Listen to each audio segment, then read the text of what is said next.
Things are really starting to move now. We're talking Eze, Mosquera, Norgaard, Rodrygo, and tons more on today's episode of the Chronicles of a Gooner podcast. Let's get into it. Hey, everybody, how's it going? Welcome back to another live episode of the show. And I'm delighted to say that joining me once again is the legend they call DG. Deluded Gooner is with me. How you doing, man? Good to have you back. I'm good, my guy. You're far too kind with the intro, man. And it was like poetry what you said at the start around, all the signings, which I'm sure we're going to get into, man. It's a good day. Happy to be here. One love to the chat, man. Let's do this. Yeah, let's do it, man. There's quite a bit to unpack, which is cool because I got to be honest, at points, and you're a content creator yourself, you'll know exactly what it feels like. There have been times, haven't there, in this kind of off season where it's felt like a bit of a drag, where things have been moving a little bit too slowly for our liking. I know that work will have been going on in the background. There's no question about that. I know a lot of people will sort of ask that question and sort of suggest that maybe not enough is being done. But I do think we're in a place where, Arsenal have been working on some things and things are starting now to come to fruition a little bit. Let's get into some of these stories then. I mean, I think a good place to start would be Christian Mosquera. This one came out of the blue, popped up yesterday. Looks like Arsenal are making quick progress with regards to this signing. Valencia defender was previously linked with RB Leipzig, but obviously for whatever reason that deal has fallen apart, and it looks like he's headed to Arsenal. And the very latest on that is that Arsenal are hoping to wrap this up for less than 20 million euros. What's your take on, firstly, the player, and how does the signing kind of work for you in terms of the bigger plan? I mean, in terms of the player, it fits in with the remit. I know fans are a bit impatient. We're kind of in win now mode. We want players that kind of help us deliver in the present moment, in which we hope we do. I personally think we need defensive reinforcements, whether that was going to be a centre half that could play fullback on either side, or, a fullback in general. We all know the amount of minutes in the last couple of years and the injuries last season with Magalhaes and Saliba, obviously Benjamin White and the post ACL timber. Calafiori was out for a significant time. And I always tell you all the time how much I like Tomiyasu, but unfortunately his attendance for the last couple of seasons is poor. So I'm happy with the addition. When I just quickly have a quick browse of him, I think he played 37 or 38 Valencia games and things of that ilk. So first thing is availability, can play centre half as well as at right back. You look at our two main centre halves with Gabriel Magalhaes and Saliba, the players you see today or in the last few years since they've become of this level, they didn't get there overnight. So it gives me some confidence that a 20-year-old Spanish under 21s international who's done well at the UEFA under 21s championship can actually develop. And as you said there, where you look at his release clause, and naturally in the way Arsenal operate, we'll probably try and get a deal for cheaper than that. I know we're going to get onto Norgaard, but these kind of squad fillers tells me that we're trying to save funds to go heavy for the Ezes, etc., etc. So I'm cool with it, Harry. I think we need a defensive reinforcements. When I see a 20-year-old centre-back, I'm braced for, times where he looks mature way beyond his ages, but then I'm also braced for times where he probably will drop a clanger. Like, just by watching the highlights, I think they played Deportivo and the mistake went unpunished, but he played like this underhit pass when he was trying to gallop forward. So I expect that kind of stuff. But if we learned nothing last season, Harry, it was depth. We need depth. We need players. We need to be able to ease the burden on players. So I'm all for his signing, man. Bring him in. Yeah, I'm all good with the depth signings as long as we make sure that we go and get those kind of marquee signings that we all know that we need. And, I've had a lot of stick over the last few days for my kind of stance on Christian Norgaard. We'll get into that in a little bit. But this one was one that I looked at, and I'll be honest, at first, I didn't know a great deal about the player. And like you, I had a quick browse and had a quick look into him. And this might be a bit of a bold statement, but it does remind me a little bit of the Big Gabby signing, in that there is this centre half who's raw young and unpolished. Yeah, exactly. Raw and unpolished, still needs a bit of work, but has those physical attributes that mean that he could go on to become a real powerhouse. Another thing that I think's maybe gone under the radar in terms of some of the analysis around this player is that playing at Valencia isn't easy. I know that Valencia, it is a big club, exactly. I know that they've fallen off a little bit. I know that they're not the Valencia that we were dumped out of Europe by all those years ago with the likes of Rafa Benitez and Pablo Aimar and all the rest of it. I know they're not that Valencia anymore, but it's a club with a fan base that has such huge expectations. The size of the club means that everything you do is under immense scrutiny. And I think, although it's not the same as playing for Arsenal now, with the standard being where it is and the level of Arsenal being where it is, but it does kind of, I think, prepare you for what life under the microscope is going to be like. And of Yeah. course, at Arsenal, it's under it's going to be to a greater deal and a greater extent. But I do think it's a good kind of preparation ground. So, yeah, I'm really interested in this one. Really excited by it. And also, it's one of those signings where you look at the back line and you think, we're generally pretty well stocked, but with Tierney having gone, with Zinchenko likely to move on, and with Tomiyasu, I think that was the key when you were talking about the reasons why this makes sense. The thing that really kind of resonated with me was the Tomiyasu point, because as good a player as he is, as good a He's never there. 1v1 defender, he's never there.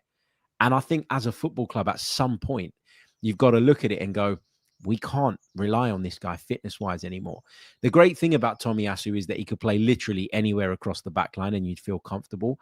But the right side of our defense, with the Timber injury that we had the year before last, and him struggling throughout periods of last season as a result of still trying to work his way back to his best, there was no Ben White available for most of it to support him and give him those breathers. There's been no Takehiro Tomiyasu. But if you bring in another right-sided centre-back, at least those two can just worry about that role, and they don't have to worry about being cover for any other part of the defense as well. So, yeah, I like this one. I think it makes a lot of sense. And for under 20 million euros, it kind of feels like the right amount you should be spending on a backup player. Does that make sense? Yeah, man. I mean, it does. Like, I mean, clearly we wanted a centre half. I don't know how the dynamics would have worked at Arsenal had we have got Howson from Bournemouth or Victor Rice potentially in January, or Mark Gurhey. So, like you said, it makes sense.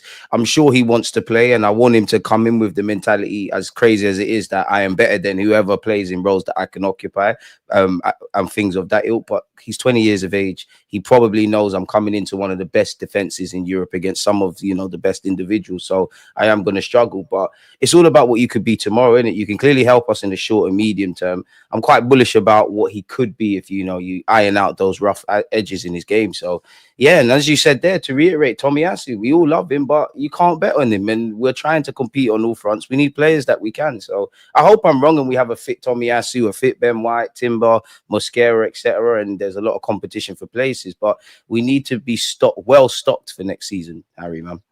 Yeah, absolutely. We do indeed.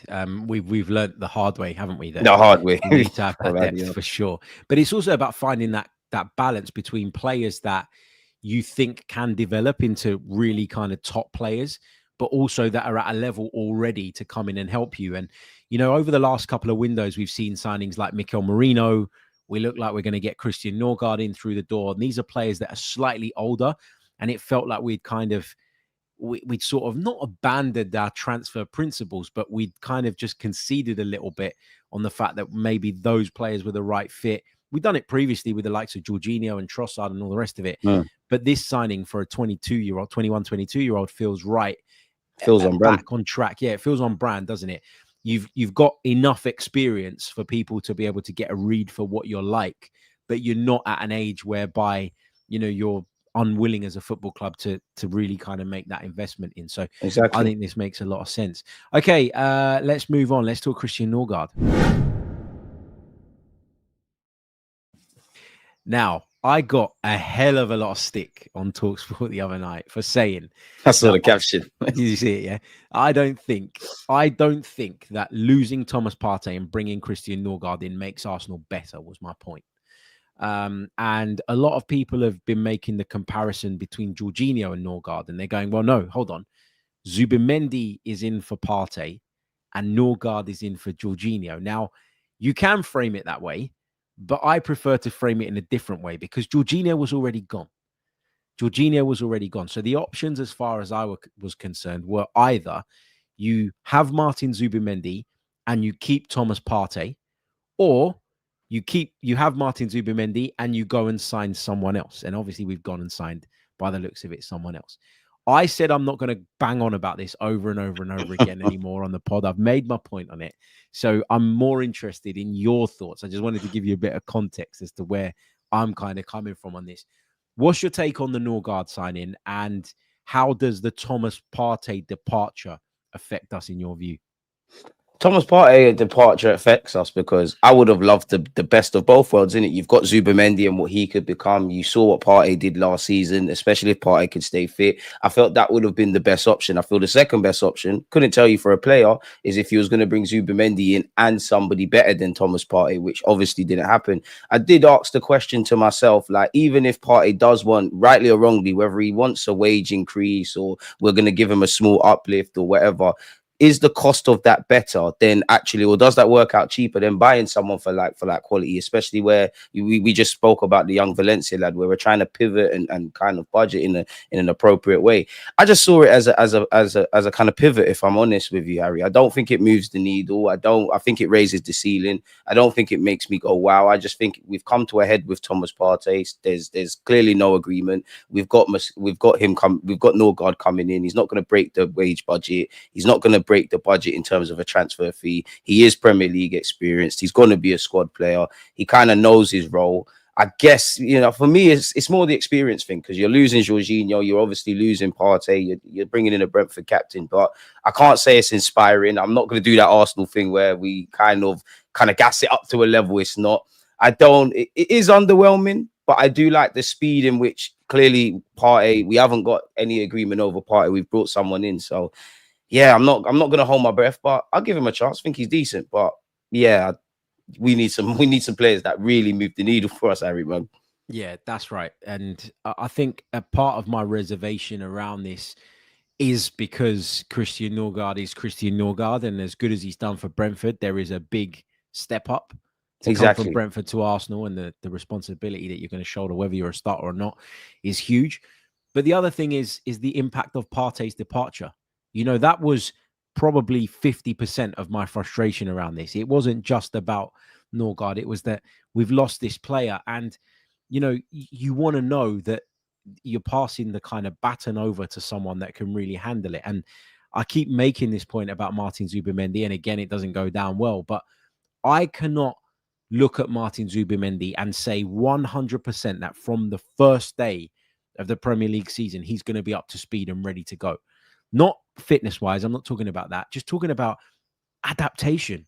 You have to adapt coming from La Liga, playing for Real Sociedad to Arsenal. It's very, very different. And so what I fear we've done here is we've added pressure to him. And I felt 100%. like if we had Thomas Partey alongside him, someone that he could A, share the role with, share the minutes with, but B, has made that transition from Spain to England, can support him in understanding what that role entails, what that role looks like, what you can get away with in Spain and what you can't. I just felt that would have been a nice... Putting a lot on his shoulders. Yeah, exactly. And I felt that would have been a nice way of managing that transition. But hey, it is what it is. On the Thomas Partey thing, I know there are lots of reasons that people want to see the back of Thomas Partey, okay? We're not going to go into all the ins and outs of him. You can list off lots of things, contracts, salaries, all the rest of it. But for me, I think I can't really understand why people are outraged by the fact that he wants a pay rise. Like, who in the working world at any point wants to go backwards in terms of pay? You know how tribal football is, though, Harry, man. That's all they can see. Logic is going to be devoid. Like, I understand it, especially because he's been on the same contract since when he initially signed for the football club. Now, we all know a reason for that mainly is around injuries.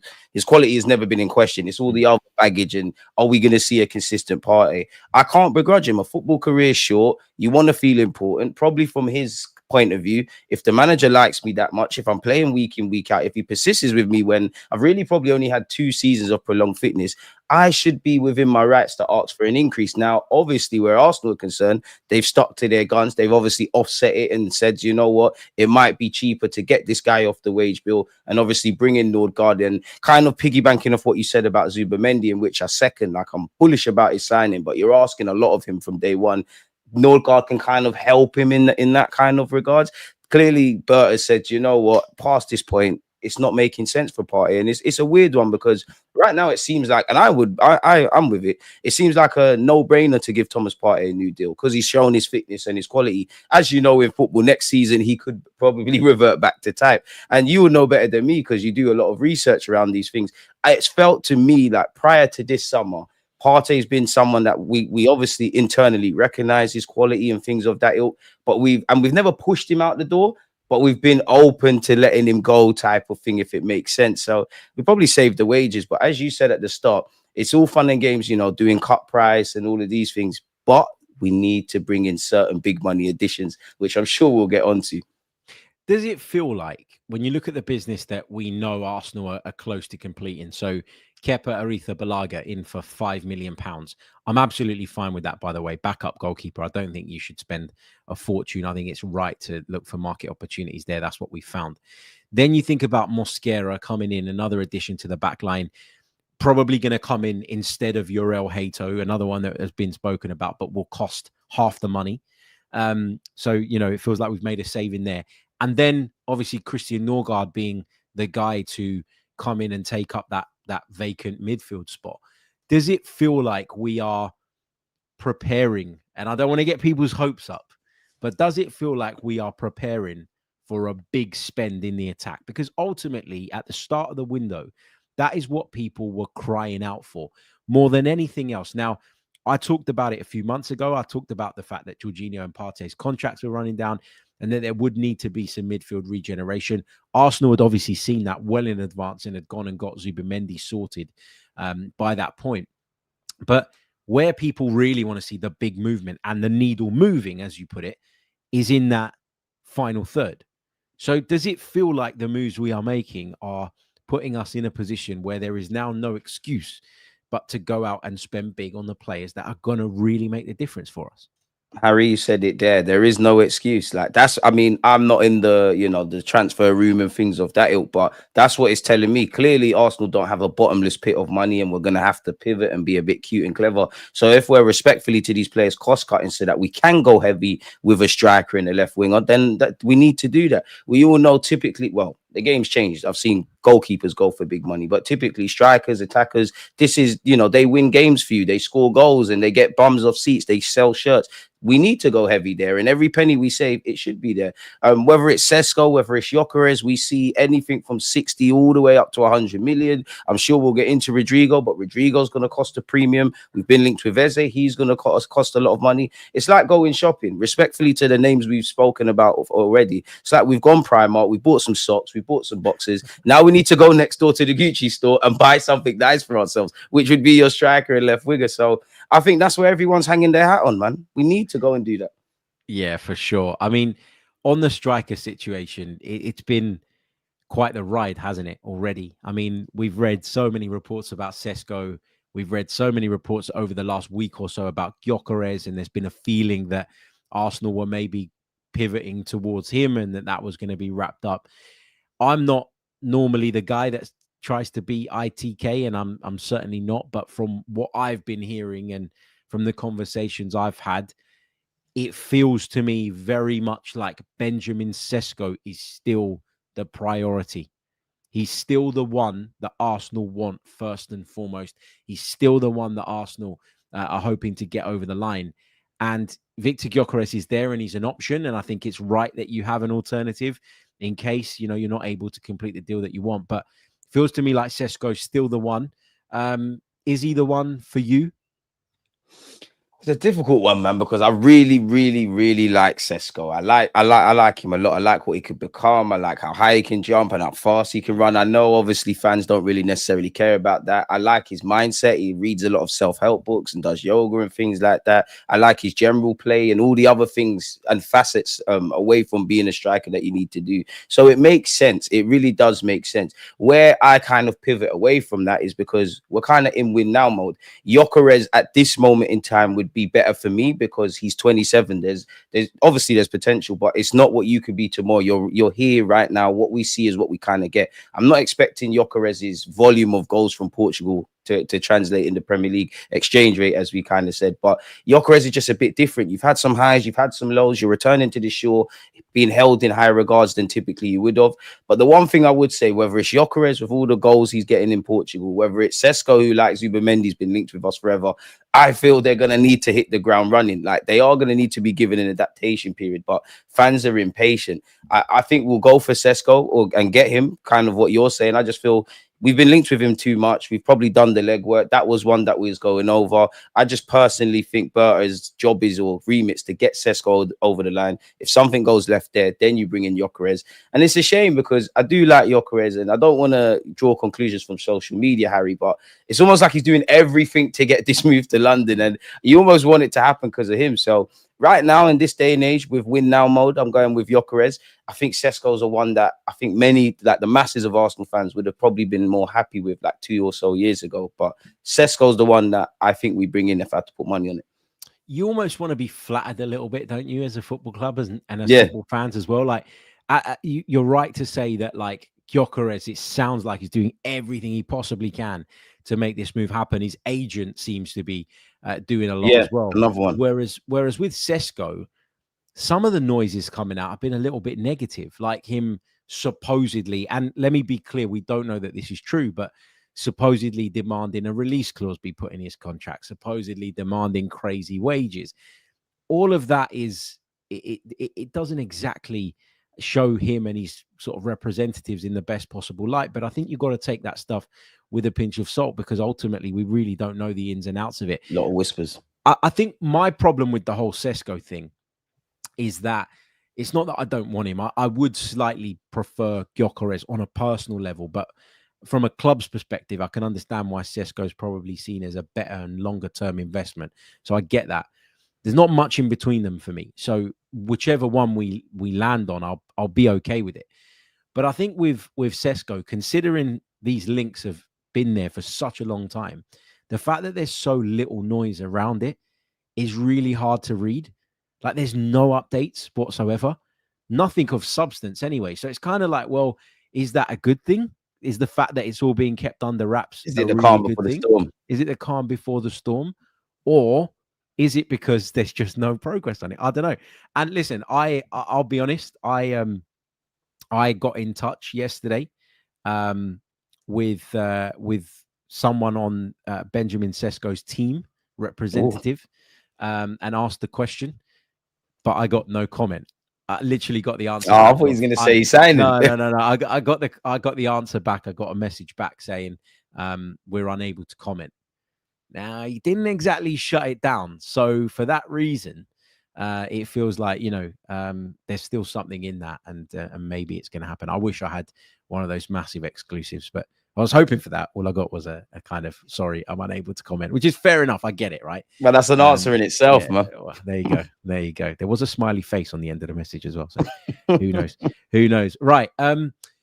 Yeah, I still think Sesko is the priority. Whether that's what people want or not, I don't know. But look, we're going to take a really, really short pause. When we come back, we're going to talk Eberechi Eze, and we're going to compare him to Rodrygo. Who would be the better fit at Arsenal? But before we do that, really, really brief pause, as I say, and we're going to roll you a clip from our Martin Zubimendi scouting video that we put out on Patreon just earlier this week.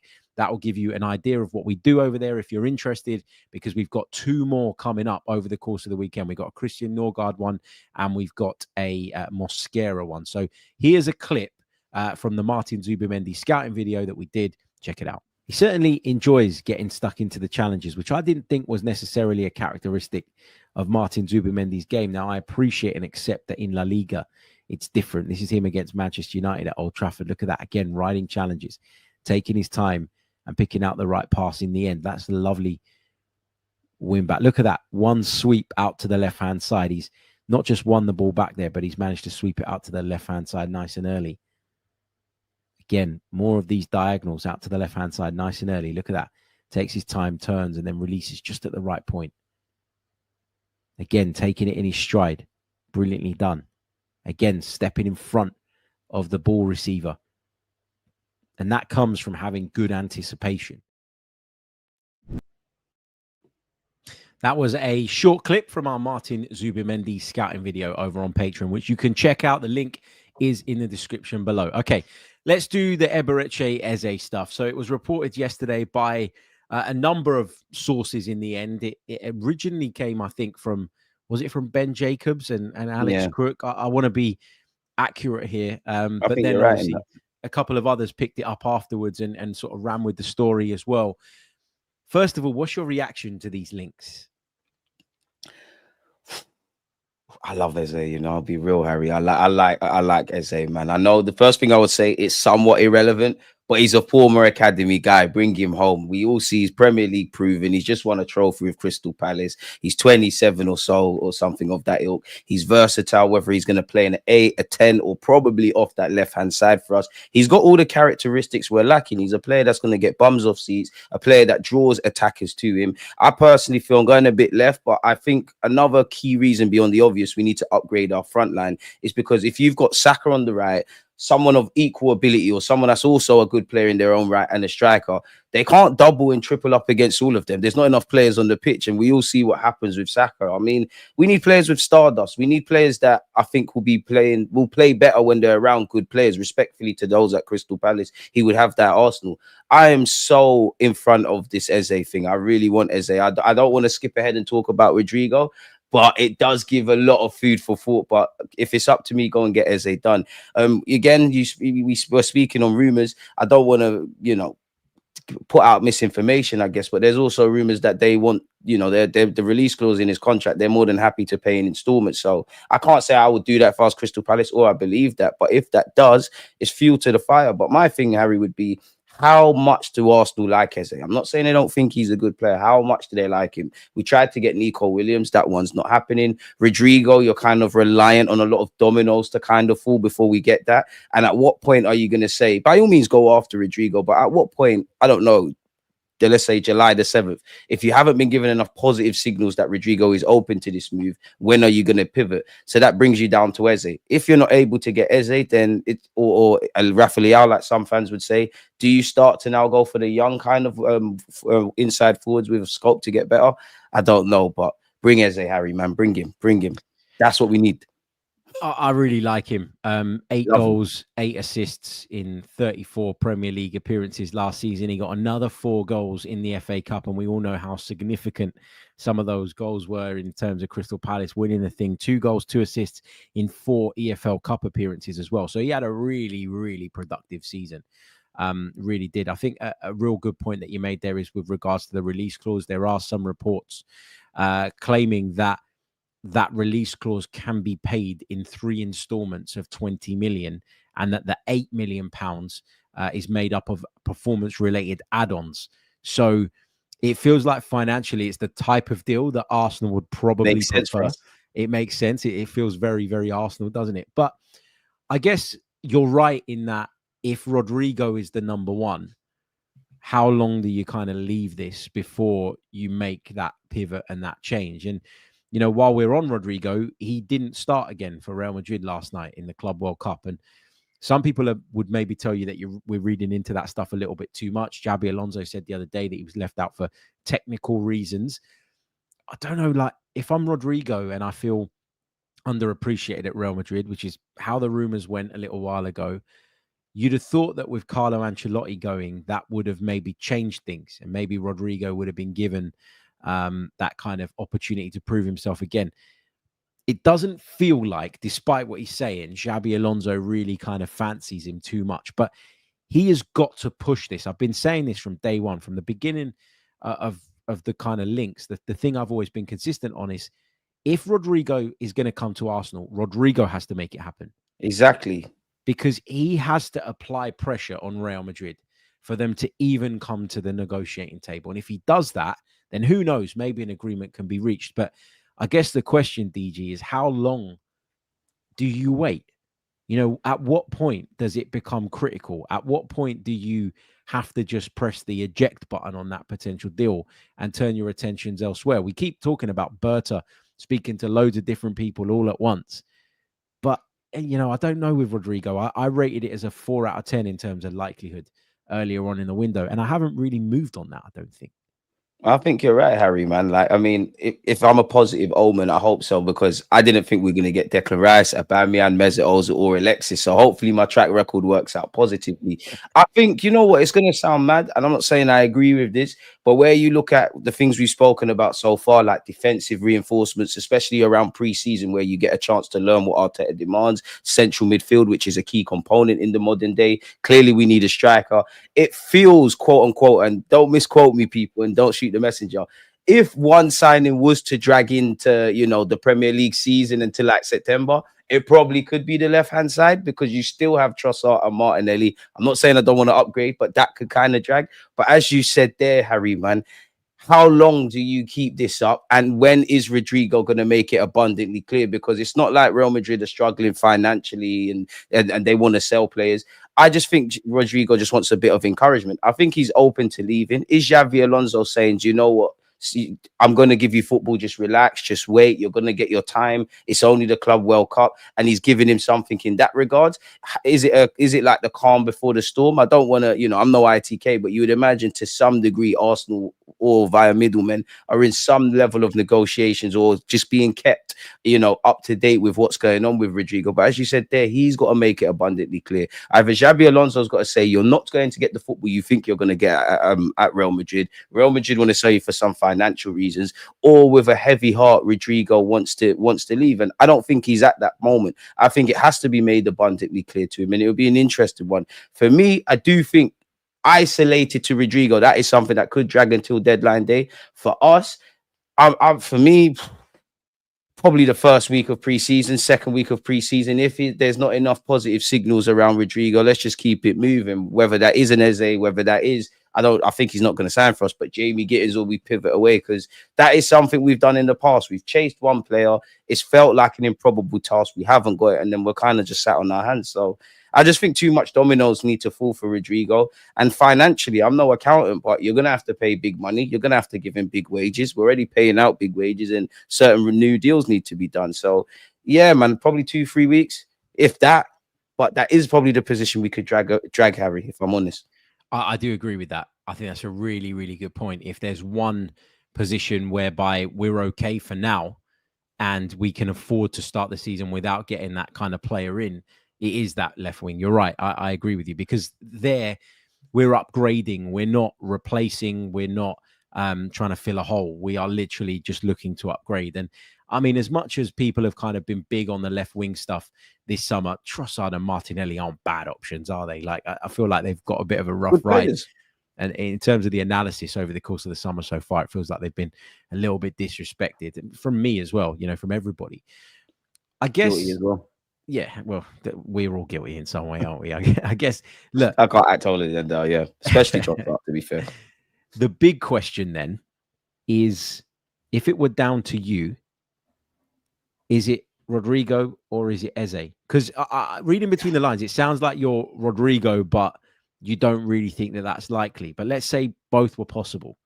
Which player are you picking?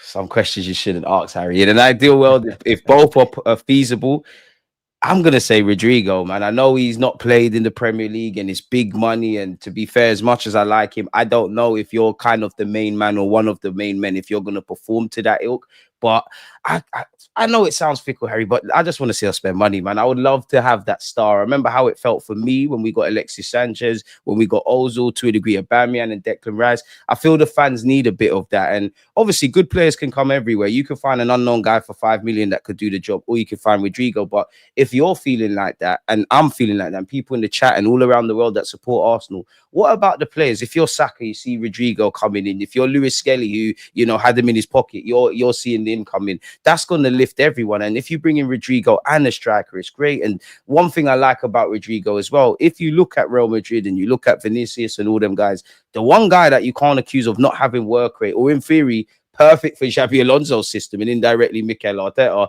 would be Rodrygo. And actually, one thing that inspires me with Rodrygo, I'm not saying Odegaard doesn't have to play, but the option of him drifting inside, potentially playing as a 10, if we could get both and there's no kind of parameters negatively around it, I'm going with Rodrygo. But Eze does play in the Prem.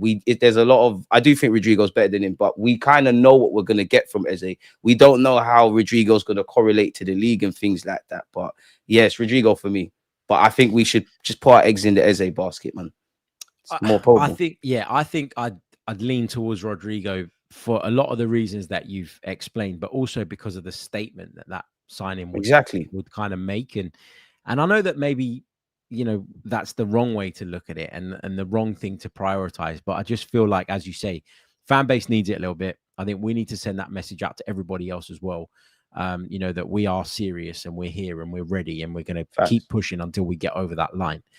But I think if I look at it through an Arsenal lens, and let me be clear, this is more how I would predict the club would be viewing it than it is my own personal opinion. I think if I'm Arsenal, we know that they're really big on versatility. And I would look at Eberechi Eze and I'd go, he could play on the left wing. I've got two more natural wingers in Trossard and Martinelli.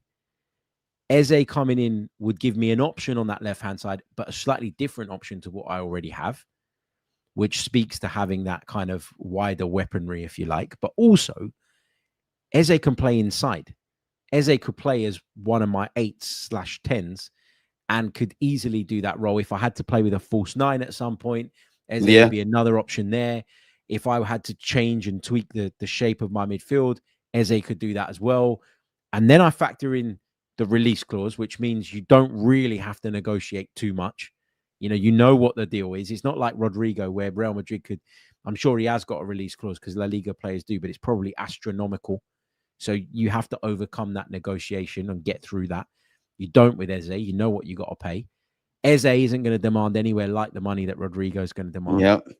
And I think for that reason, if I were trying to guess what Arsenal would be looking at, I think they'd probably favour Eze. Me and you, it looks like Rodrygo, because we're looking at it from a fan's perspective, and we're not, I don't think, well, I'm certainly not too fussed about the financial side of it. I know that people definitely. People say, you can't ignore the financial side because it's important. Yeah, I get it in the real world, but we're living in a fantasy world. We're fans. Yeah. We want to see the best players come in, and we want to see our team be as good as and effective as it can possibly be. So it's a really interesting debate. I think, it's the versatility point. It's the Premier League experience point. It's the financial point. I think actually the picture for Eberechi Eze looks a lot smoother, a lot clearer. Yeah, that's the word I was looking for. There you go. So yeah, we'll see. We'll see if Arsenal do indeed push ahead with any of these two players.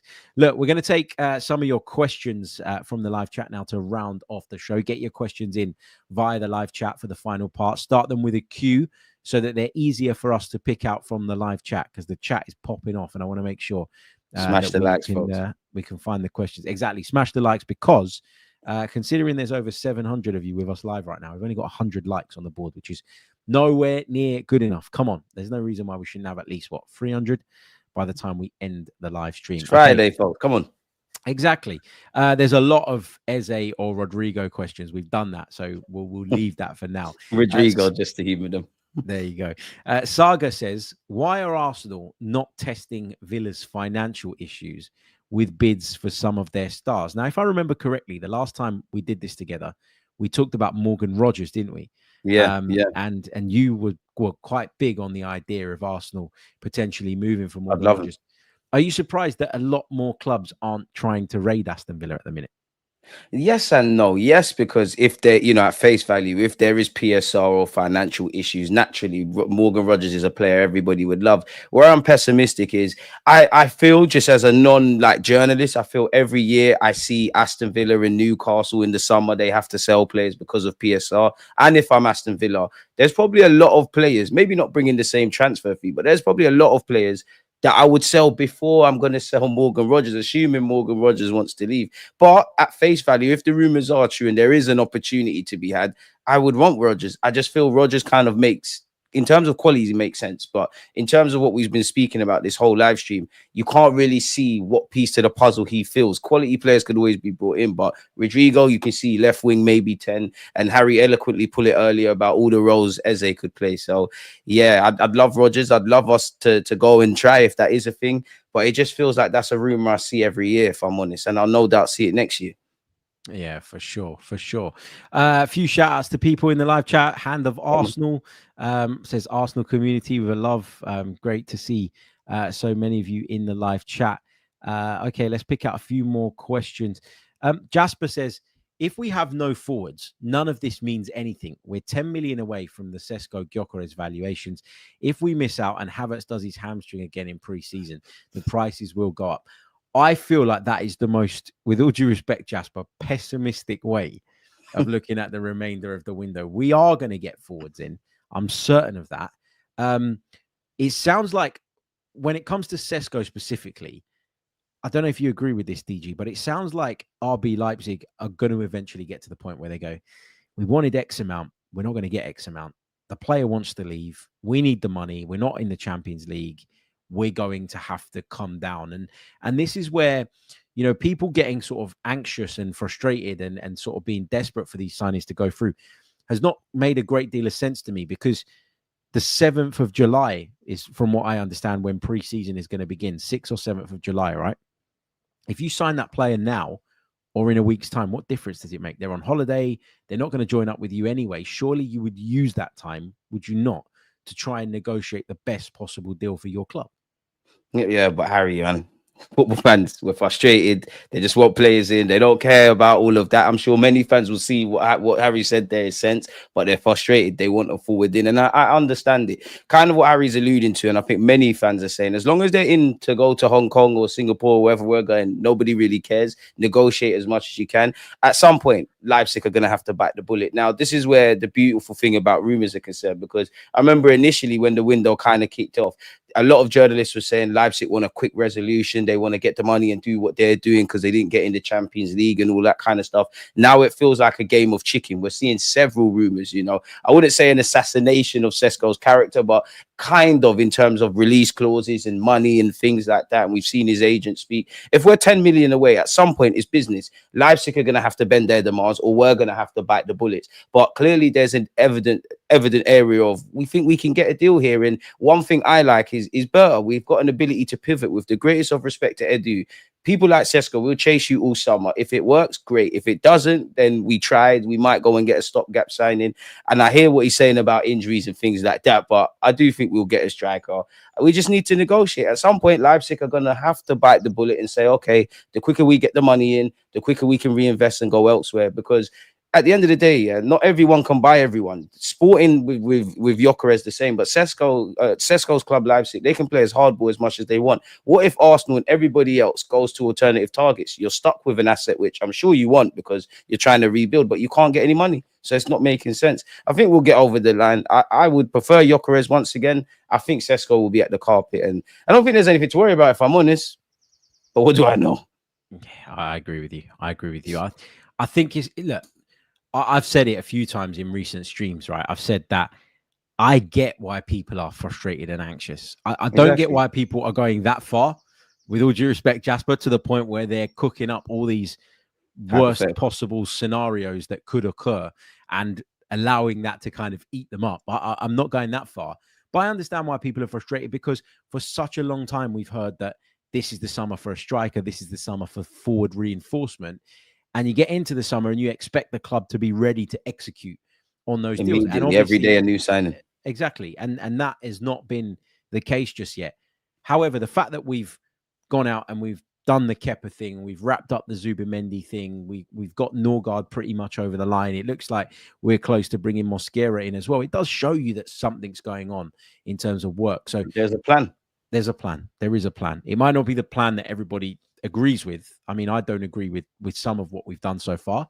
I'll put my cards on the table, but at the same time, you can't judge transfer windows until much further down the line. You know, you got to wait and see how it turns out. To be fair, yeah, for sure, and we'll get that. We will. Whether it's the ones we want, I don't know, but we can't not get a striker. Like, exactly. Come on. Can you just imagine the meltdown? Just take a moment to imagine what the meltdown will be like if we didn't get a striker. It'd be a very toxic one, man. Yeah, I wouldn't want to be in this country if that happened. Martin says Rodrygo has never had a goal and assist season over 20 in the league, but has been consistent. Is that enough to justify a huge transfer? Do you worry about his numbers a little bit? You know what? That's a good point, because as much as I like Rodrygo, and I don't feel you could always do the stat thing, and it's not all about stats and all that kind of stuff. We need our front line to do such, innit? We need a goal strike. We need a striker who's going to get 15, 20 goals. We need someone that could at least do 50% of what Saka does. I can't argue against that, because as much as I want Rodrygo and I think he would score goals in the Prem, if he's never had a standout season in terms of goals, then I sound like a bit of a hypocrite. So does it really justify the transfer based on the way he said it? Potentially not. But then I'd have to browse Eze's stats, because I don't think Eze's necessarily been the most prolific in the last 3-4 years. So it's a difficult one. Bring him in though, man. It's a good question. I think when you look at his numbers, and I know that, you know, people like to look at stats nowadays, and I think stats should paint a part of your picture, but shouldn't be the be all and end all. I think sometimes you've got to trust in your judgment and your eyes and what they're telling you. I think look at who he's in the team with. Like any team that Kylian Mbappe and Vinicius Jr. in, and Jude Bellingham, by the way, they're always going to take a fair chunk of the goals, of the opportunities. And I think that what Rodrygo produces would probably increase in a team where he was more of the main man rather than being a kind of side man, you know, that which is what he is right now. And, you know, people will say, well, if he's kind of a side part for Real Madrid, then why should we go and spend big money on him and bring him into Arsenal? But at the end of the day, like, he's a side man to probably the two best players, 1 and 2 maybe in the world. At the biggest club in the world as well. At the biggest club in the world. Exactly. These are all really fair points. So I don't know. I'm not too worried about that. I've got to be honest with you. Anujit says, where is it? Here we go. Rodgers or Kudus and Eze, along with a striker, would make the window a 10 out of 10. I don't think you would get 2 of those 3 in terms of Rodgers, Kudus, and Eze. Plus, I'm not big on Mohamed Kudus. What's your kind of thoughts on the player? I like him. Admittedly, you know, a few years ago, I was more hot on the case of him. I like him. I liked what he did at Ajax. I think he's versatile. I think he's a good dribbler. I think he probably wants to play off the right-hand side, in which is Saka's bread and butter. But probably last season, I saw you on a consistent basis as a non-West Ham fan play off the left. You could play as a false 9. You are Premier League proven. I don't think West Ham are in a position to ask for his 85 million release clause. Admittedly, when you've got Eze there and you've got Rodgers, I'm not really that keen on Kudus, but I do like him as a player. But I wouldn't move heaven and earth to bring him in. I feel like he's one of those players that does a lot without doing much. Yeah. Does that make sense? Like, I commentated on probably 4 or 5 West Ham games at the end of last season for radio. And listen, I think he is one of the livelier players within that group. And I also acknowledge that West Ham were absolutely dreadful, like terrible, really off it. Really surprising to me, actually, how lackluster they look under Graham Potter. I thought at the very least they would have been a little bit more free and they would have been a little bit more expansive in their style. That hasn't been the case. There were times in those games where Mohamed Kudus would get the ball and he'd drop his shoulder and he'd beat someone and he'd drive into space and you're thinking, go on, that's the moment for West Ham. Make it happen. And then it's like somebody just slams the brakes on. And it's like at times he doesn't really know what the next phase of the attack is supposed to look like. And it feels like, you know, sometimes you get these players, and we used to say this a lot about Theo Walcott, didn't we? Where they're better when instinct just takes over. But with Kudus, I look at him and I feel like he beats people. And then he's like, well, okay, I'm not sure that I want to take this on and make it into something more. I tell you what, I'm going to go back and I'm going to take him on again. And he frustrates the life out of me. I don't know. For me, I'm not interested in him. What about Rafael Leao? There's a lot of chat about him. Damien says, would you take Leao instead of Rodrygo on top of Eze? I don't think you'd get one of those two and Eze. I think it would literally be one. But yeah, Leao, what's your take on Rafael Leao? It's a love-hate relationship, man. I think it's shiny new toy syndrome. I like what he could be. I like his raw potential. I mean, his raw capabilities. I think he's got potential, but it's about consistency. If there's a 10-game period, I'm not really interested in the first. And I know everybody goes through good or bad moments, but if we just use a 10-game sample as an example, Rafael Leao's a sort of player for me. First 2 of this 10 example, first 2 games, best player in the world for Arsenal Football Club, best player in the world. The next three, you're the worst player on the pitch. Then the remaining, so you're kind of indifferent. I have question marks about his work rate as well and all the off the ball stuff. Admittedly, I don't want to talk about wingers and star players and work rate, but that is something you're going to have to do. Now, you could learn that. That's easier to learn than the technical level and all of those things. But I just think we'd struggle. I think we'd struggle with Leo. I really think we'd struggle with Leo. If we brought him in, it's a shiny new toy, but once I look beyond what you look on YouTube or your consistent performance across 90 minutes, I'm not convinced. But we could do a lot worse than him. And I think fans with him and Martinelli, they'd be very frustrated. They'd be very frustrated throughout a course of a season with those two. I think with Rafael Leao, he's very much one of those players that when you watch the highlights, he looks a hell of a lot better. Exactly. Than when you watch him over the course of 90 minutes. Add to that, Milan will want big money for him. I don't think I would completely dismiss that, but I also don't see it as being one of my top 3-4 options, really. I think he falls quite a way down the pecking order. Apologies that I missed this super chat a little bit earlier on from Matthew, who says that there isn't no Eze interest, folks. It's just a rumor. Fair enough. Fair enough. I mean, I think there will be an admiration for Eberechi Eze. I do. Whether it materializes into a deal or not is still a question. But I don't know. Let us know. Why are you so sure that it's just a rumor and nothing more than that? I'd be maybe he's an ITK, man. Maybe. Let's take a couple more before we sign out. Carrie says, why do Arsenal fans like to babble on about the Rodrygo deal? There's no way he's coming. I promise to eat shit if he comes. Is he even good for Arsenal? He's a guy who whines about his position at Real. If Arsenal sign Rodrygo, my word. You're in trouble, lad. You're in trouble, Carrie. You're in big trouble, my friend. Do you know what? But that's I assume he's an Arsenal fan. You never know, but I get it, because that's the sort of language that kind of resonates with me. In that, I think you're just pessimistically pouring cold water on it because your heart can't kind of take it. I hear what you're saying about moaning about positions and things of that ilk, but I don't think Rodrygo's ever moaned. I think he's done quite well defensively on the right hand side. But if you've got a preferred position in a formation, you've got a preferred position in it. If he prefers to play on the left, you prefer to play on the left in it. So yeah, but that's what we've said. I mean, Harry said the same. I've said it. I think many other people in the chat would agree. We wouldn't mind Rodrygo. We'd love it, but it just feels like there's too much dominoes that need to fall into place anyway. So it just seems like a dream rather than a reality. So maybe, and also you got to be so wary of taking media speculation as the gospel and then characterizing a player based on that. It's like, for me, right? We talked about the Benjamin Sesko stuff where he supposedly demanded a release clause the other day, and I had a little rant about it and I had a little moan about it, about how ridiculous I think, if that was the case, it would be. But I also made it very, very clear that that was just a rumor, and I'm not allowing that to kind of cloud my judgment on the guy, on the individual, because we don't know anything about him yet, really, do we? Unless we don't know people what's going on the table in negotiation. Exactly. Unless people are saying these things publicly, you got to be really careful. Rodrygo's done nothing but put positive social media posts out about being at Real Madrid. That's why so many people just recently were going, no, it's not happening. It's finished. Forget it. He's happy. So it's not coming from him. And that's what you have to think about. Let me take this one from Halo. He's addressed it to me, but I'm going to put this to you first, DG. Harry, can you honestly say that you're seeing Arsenal taking a step forward to claim the title for next season? Based on what we've done so far, what you think we might do, and we don't know which individuals it will be necessarily, but we have an idea of what areas we're looking to address. Do you think that Arsenal can go on and take that next step? Because City is strengthening, Liverpool is strengthening. Does it feel a little bit like our opportunity might have already passed us by?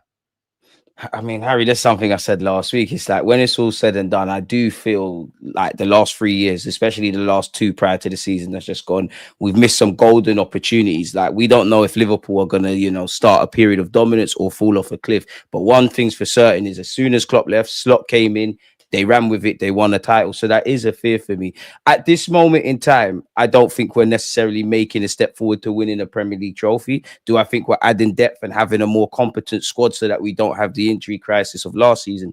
Great. But for me to believe we're going to win a title, I need to see the striker coming. I need to see the left wing coming. I need to feel like, wow, you know, I know goals aren't the only reason we didn't win. We had 14 draws, but a lot of those was because we didn't put the ball in the back of the net. When I see that, I might feel a bit more motivated. And unpopular opinion, I don't feel personally it's as white and black as, let's just assume Gyökeres and Rodrygo sign for us, right? So you've got them two in Saka. I don't feel that fixes all of our attacking issues. I feel there's a lot. Who am I really? Because I'm not a coach, but I feel there's a lot Mikel Arteta's got to address. He's got to find a way to break down low blocks. He's got to find a way to, you know, kind of when things, because he plans so well, but when it doesn't work, he kind of dies on his sword, and things of that ilk kind of need to change. Arsenal are a bit of an open book. You know, set pieces, you're going to have to pay a lot of attention to us around that. You know how we press, you know how we move the ball, and we're very patient and methodical. You know, if you have low blocks against us and rigid systems, we're in issues. You know about like double up and triple up and against Saka. I need to see Arteta and, well, Berta bring in the players and Arteta find a way to mitigate against that. When I see that, I start to believe, okay, we might be able to get over the line. I do expect Liverpool and City to hit back. But at this moment in time, I think we're in the process of signing competent squad players. So I can't say that's a step forward for the Prem. Yeah, I agree with that. I can't, as much as I love Arsenal and as much as I'll defend Arsenal and fight their corner, I can't sit here in good faith and say that we are favourites to win the Premier League title next season. I can't. I can't do it. It doesn't make sense. I think for me, the point you made there about Mikel Arteta, I think is really important. Whilst I think he's a great organizer, a great motivator, there's a real good structure to our play. I think the thing that we're missing is spontaneity. Exactly. And I think to a degree, he's responsible for that, in that if you are so meticulous, you almost coach that out of people. But at the same time, I don't think we have enough of that type of player. Enough of those players that will get the ball and just go, I don't care about the structure right now. The Alexis Sanchez type, the Mesut Ozil type, the Thierry Henry type. And I'm not saying that, you know, Thierry Henry's grow on trees, or, you know, you can just pluck them out of anywhere, or that Alexis Sanchez is there and you can go and pick him up again. But these were guys that were just willing to try things and do things and make things happen. And that's why people struggled to defend against us, because you just didn't know what was coming next. You didn't know what was going to happen. You didn't know what was going to happen. You didn't know whether they were going to try and thread a ball through the eye of a needle or just skip past you. Whereas now you feel like you know what Arsenal are trying to achieve. You know the picture they're trying to paint. And, you know, it feels like a bit of a game of noughts and crosses at times for us, where we put our cross down, but then they go and put their thing in and they just block you from finishing off that move. And it's the same over and over again. And if your pattern's similar, people are going to read it. People are going to learn it. Last question, which we'll take from Cass, because I think this is a really interesting question. What do both of you think Ethan Nwaneri's role / position within the squad will look like next season? Oh, that's a good question. I hope Ethan Nwaneri uses this summer to, you know, study Martin Odegaard. And what I mean by that is everything that Mikel Arteta demands of Odegaard, where he stands, how he presses, the pockets, all of that stuff in his role. Get up to speed in that. Like, obviously, there's a gulf in talent in class at the moment between the two. You know, Odegaard's a established pro. Nwaneri's making his inroads. But in terms of the technical level, he can play in that 8.5 or 10. It's all the other things off the ball that's required. So he needs to get up to speed with that. And I do think he needs to churn out a bit defensively. But I'd love to see him in that. I'd love to see him actually playing the 8 pocket. I can't see that happening next season. So I think in the short term, Nwaneri's clearly seen as a right winger to compete / deputise for Saka. It was interesting, though. I can't remember the period, but during the season, I think I can't remember. It might have been November. He said Nwaneri could be a striker. Now, I can't see that, but yeah, if you're talking position, probably that right-hand side with you know, the 10. If you're talking his role, unless he gets an opportunity and runs with it and it's like a purple patch from him, you're probably going to be on the peripheral with an occasional start and rotation. But just because that's how the season starts doesn't mean that's how it's going to finish. We are going to get into that period where we've got 2 games a week, 3 games in 10 days. Players are needing to be rested. Players are injured, etc., etc. So I've never been too fussed about Nwaneri, but I can understand the rumblings where fans are like, oh, he wants to leave. He needs to go on loan. He's not playing. But I think he'll be all right. But it'll be a squad player more than a regular, if that makes sense.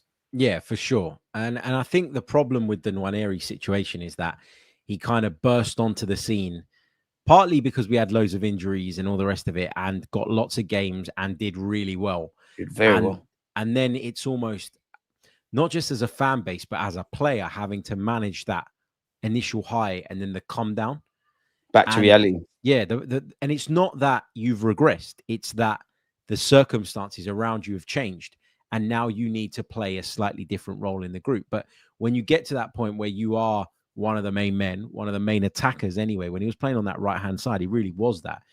And you're looking at that and you're going, okay, I'm here now. He's so good. Mentally having to kind of take that step back again can be quite difficult. So he needs to have the right people around him. He needs to have the right messages around him, the right coaching style. I'm confident he's got all of that, and I'm confident he'll be fine. I actually think that although I see him as probably the backup to Martin Odegaard now in that kind of inside position, I do think that there's scope for him to play probably more on that right-hand side and backfill the Bukayo Saka hole when he's not available or needs a bit of a breather. And I feel like sometimes when you're young and you're developing, and Arsene Wenger used to do this a lot, he used to use players that were ultimately going to end up as central players in wider positions initially to get them the game time, to get them that rhythm, and for them to just kind of master their trade a little bit before they end up being put into a more... You get more time out wide on the ball, typically, than in midfield. Like he does get overrun on occasion there, but we got a player in Wanyeri, lads. For sure. We do indeed. And you're right. If you stick to the touchline and receive the ball, at least when you make it into those more central areas, you've got the ball at your feet. You're not having to receive it in a crowd. You're not having to fight off challenges. You're literally carrying it into those areas. Gives you a little bit more control of the situation. And I think that works for him probably a little bit better at this stage in his career. DG, thank you so much, mate. We're going to leave it there. Really, really enjoyed chatting. Pleasure as always, H-Man. Can you let people know where they can find you, how they can follow you, and what you're up to next? What I'm up to next, at 1 p.m. I've got Dan Potts, and I think I've got a show later on in that day. But yeah, man, if it's not in the title, just type in Deluded Gooner, should come up, or my YouTube channel, better yet, should come up. I mean, I'm always here when Harry will have me, so I appreciate that and appreciate the questions and everyone in the chat, man. So yeah, that's where you can find me, man. Great to have you, man. And the link is in the description. So if you go onto the description, I've tagged Deluded's channel there, so you can give it a click and subscribe. Appreciate that. And all the rest of it. If you're listening on audio, get over to YouTube and give him a subscribe as well. As far as we're concerned here, still not enough likes on the board, guys. Come on, what are we doing? Smash the likes. Come on. That's it. Smash those likes. It really, really, really does help. Subscribe to the channel if you're new as well. Help us towards our next milestone. And if you're listening on Apple or Spotify, leave us those reviews. That really, really does help. We'll be back very, very soon with another episode of the pod. Until then, take care of yourselves and have a wonderful day. Hopefully, there's more transfer news to come over the coming days. Until then, take care. Goodbye.